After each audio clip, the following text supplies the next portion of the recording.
officiellement officieux et officieusement officiel. Welcome to Godio TV.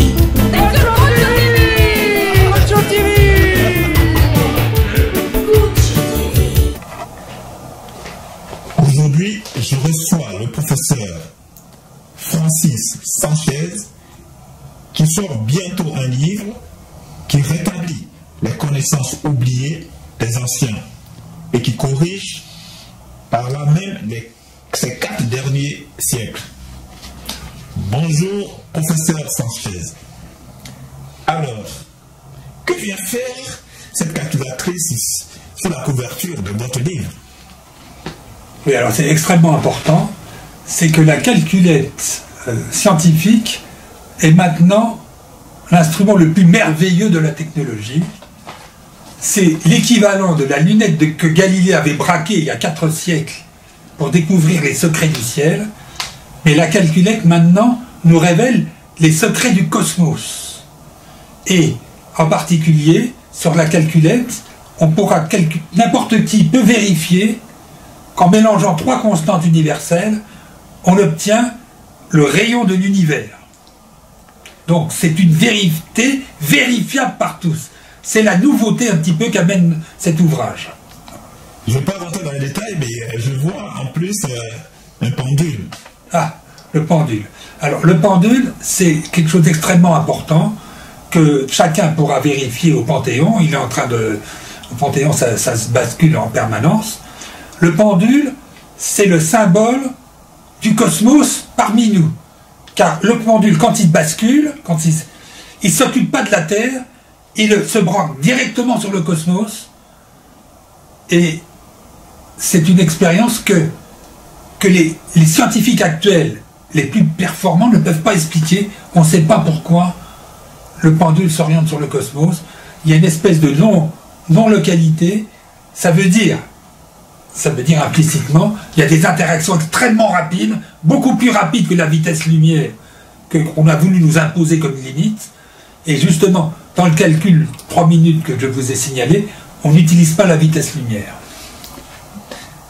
Ces 5 planètes, ce qu'on voit aussi, parce que la couverture dit beaucoup, hein, vous pouvez nous parler de ces 5 planètes? Oui, alors c'est extrêmement important, parce que ces 5 planètes-là ont conduit Kepler, justement, à instaurer les lois fondamentales de la physique que Newton a exploitées, mais pas totalement.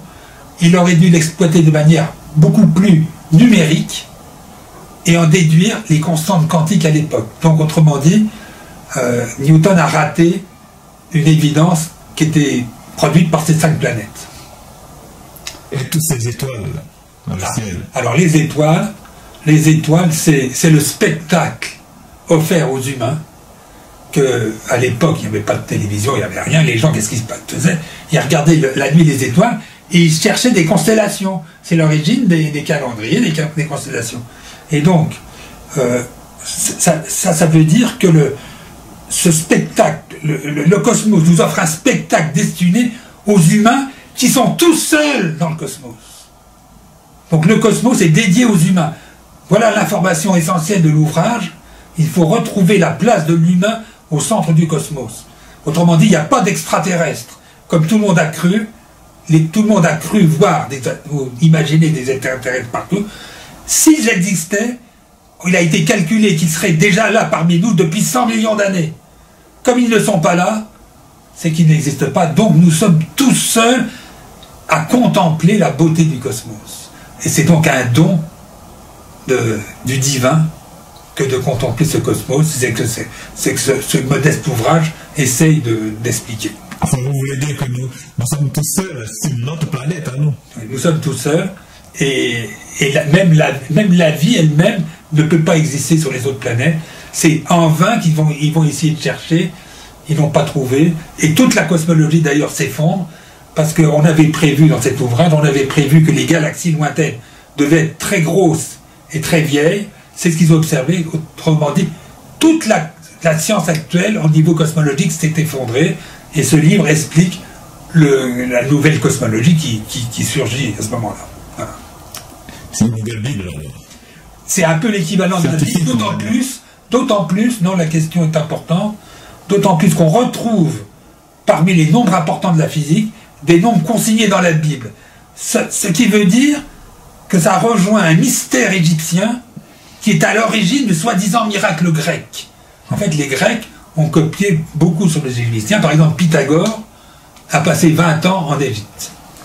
On ne va pas rentrer dans les détails maintenant. On va inviter les gens d'aller acheter ce livre qui va bientôt sortir. Et merci pour cette intervention. À bientôt. Au revoir. À bientôt sur Gojo TV.